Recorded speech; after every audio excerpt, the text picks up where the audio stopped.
uli kong ginawa yung dapat kong gawin sa swimming pool para po sa araw naman ng Biyernes magamit ito ng maayos at malinis ng ating mga bisita. At ang pinakikita ko naman po sa inyo yung pang-araw-araw kong gawain na tuwing umaga naglilinis ang resorts. At ito naman ay sa bawat linggo na kinakailangan magpalit ng tubig para sa ating mga bisita. Pinakita ko sa inyo kanina na ang kulay ng ating tubig ay light green at ngayon unti-unti na nagbabago, nagiging brown na. So abangan po natin mamaya kung ano pa ang kahinat na ng kulay niya para makita ninyo dito sa part 2 na ito yung pagbabago ng kulay sa pamaraan ng pagpoproseso ng tubig na ginagamit ng ating mga bisita.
Po ay araw ng Miyerkules.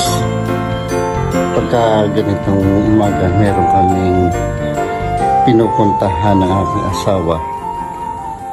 At ito, hayaan ko na lamang na may filter. At matagal pa naman ang pag-filter nito. Pero mauna itong sa jacuzzi na mapapalinaw bago ito sa malaki. Ganun pa man, isipilter po natin ito ng sabay para kahit pa paano malinisan itong malaking swimming pool. Ayan.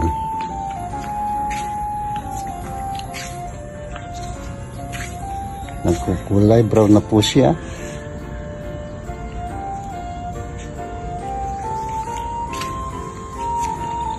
Pero itong jacuzzi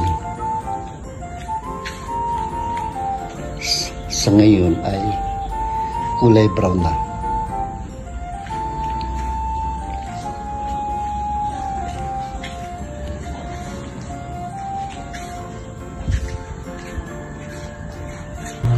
Kaya nagbabago na ang kanyang kulay.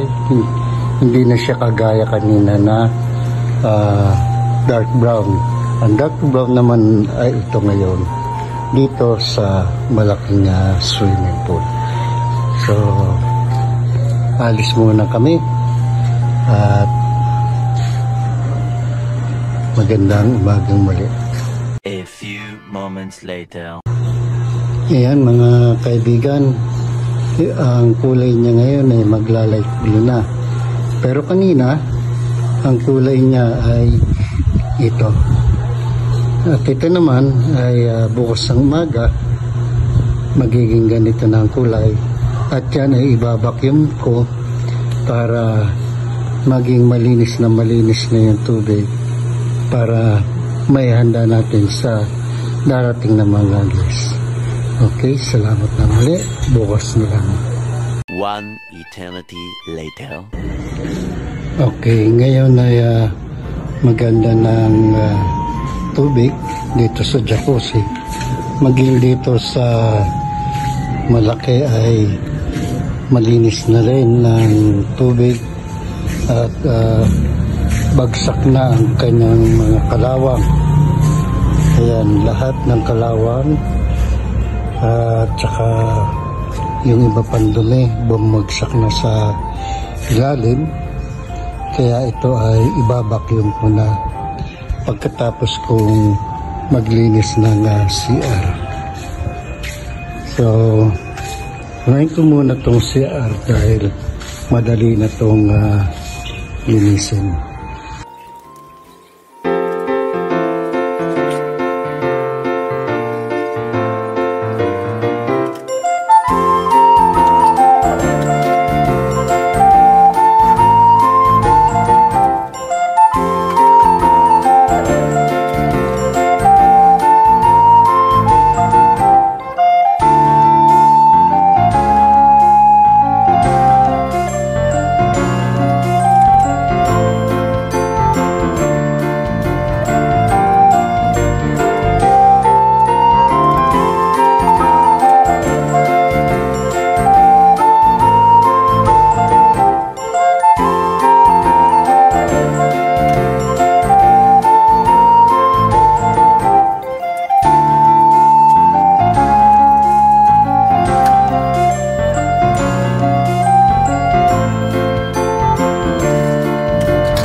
Ngayon natapos na ako maglinis ng CR.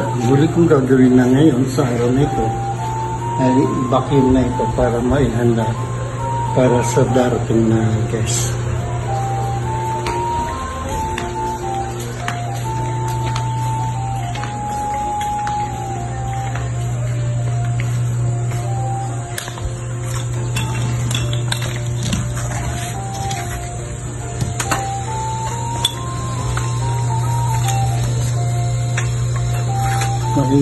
Mapapansin natin, napakarami ng ilalim dahil sa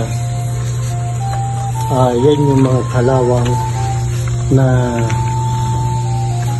nakita natin sa hapon na kulay brown ang tubig.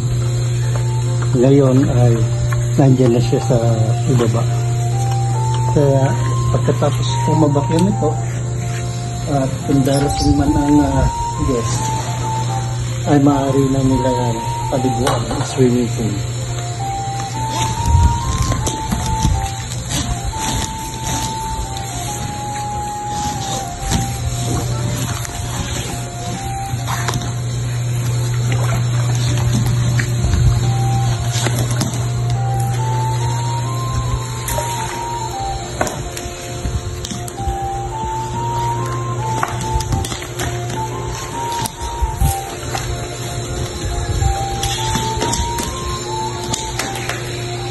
Tapos nito, hindi naman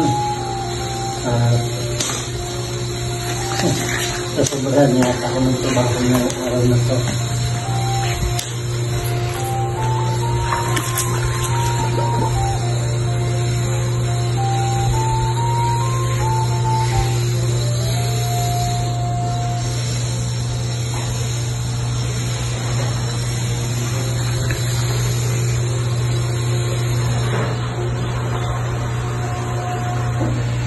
Ayan, bali ipag-iikot po natin yung lugar natin.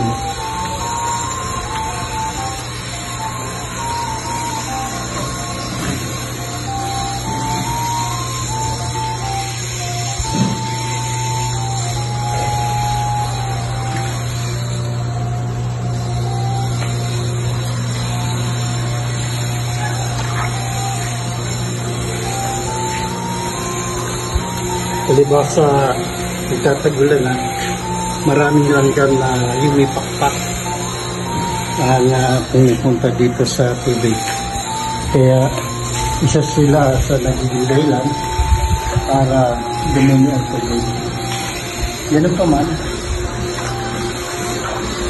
yung mismong tubig na filter na, kaya safety na rin paliguan.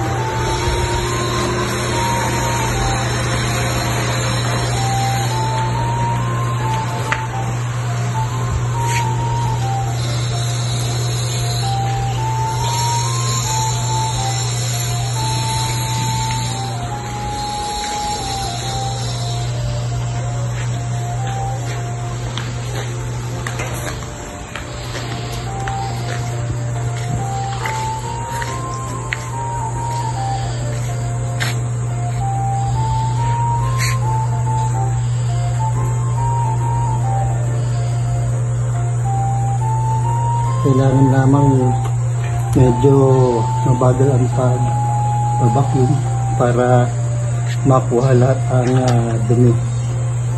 Pag kami nadali natin ang pag-vacuum, lumbukay ang tubig. Tapos yung dumi mananatili sa swimming pool. So kinakailangan ay dahan-dahan lang muna para makuha lahat yung dumi.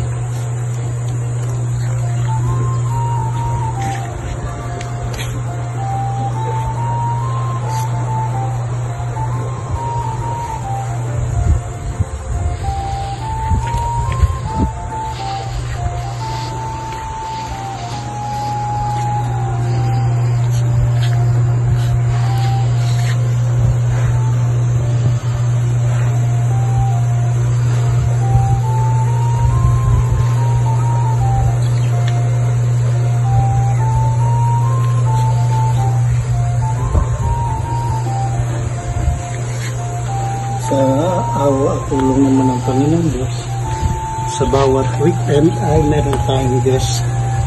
Kaya hindi naman tayo na sa zero.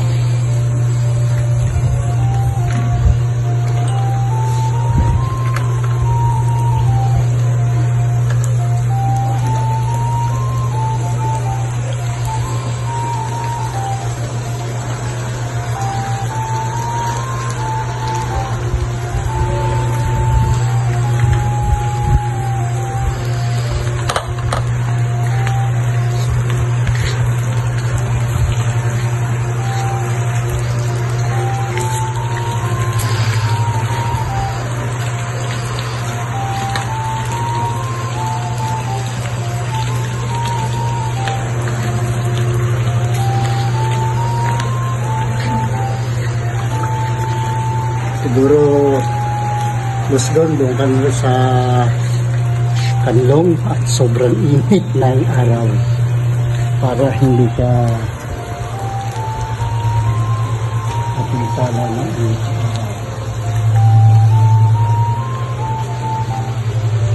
Yung Luzon po yung ating cameraman.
Kung mapapansin ito, ito sa banda rito na vacuum ko.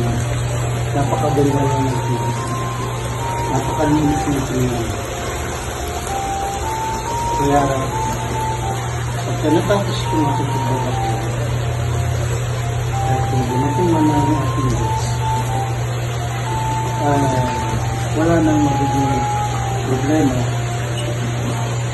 Hindi na sila na nagawa. Pangalawa, yung ating tubig ay hindi na siya masyadong mainit. Pero kung tatanungin, pag ganitong summer, dapat sana ay mga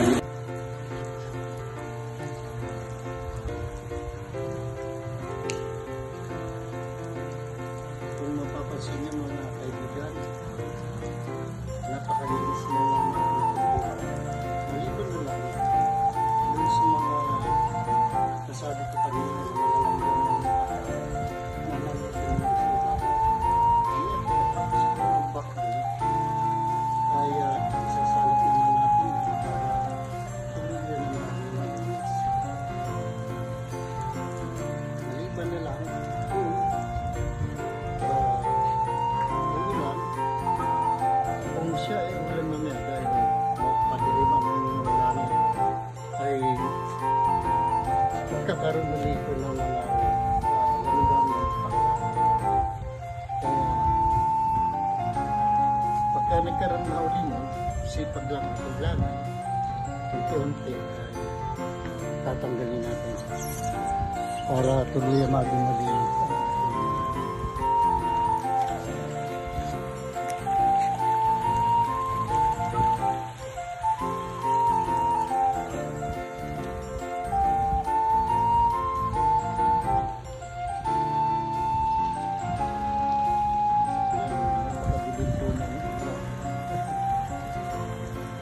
At araw-araw po kasi naulan dito sa lugar namin.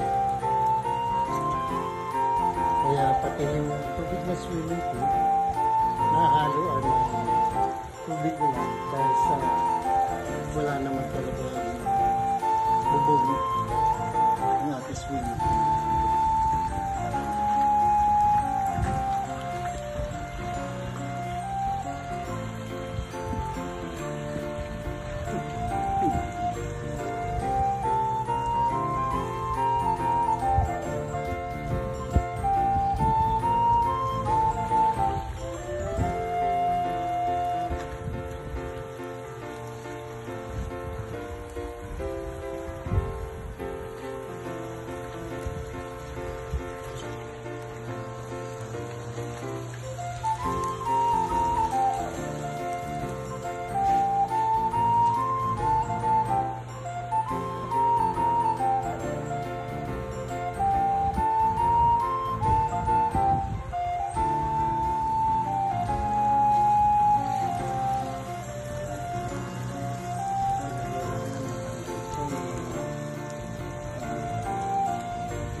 Ngayon, papatayin ko muna ang makina para huwag maubusan na namin pagkapatak o sa kako, dilipat ka. Pagka nalipat ko, bubuksan ko para tinamaan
yung init ng tubig, hindi kagaya kahapon na parang nagluluto ng itlog.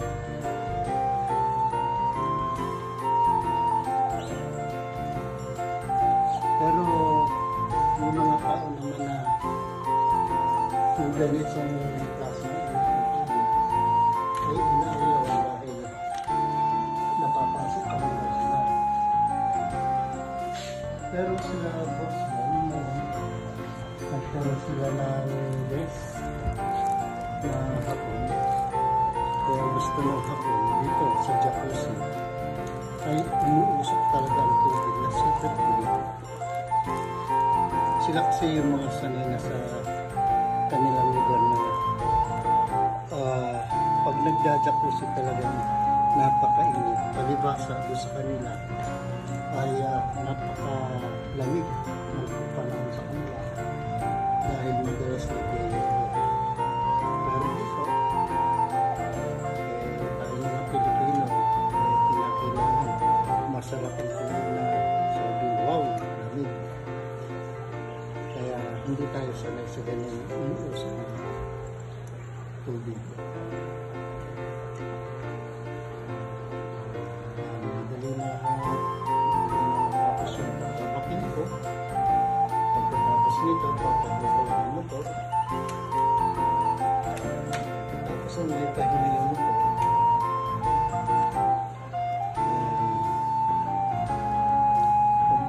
Magdadagdag na naman ako ng tubig para makompleto. Pero hindi nila.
Okay ngayon mga kasama, natapos ko na yung pagbabakyum at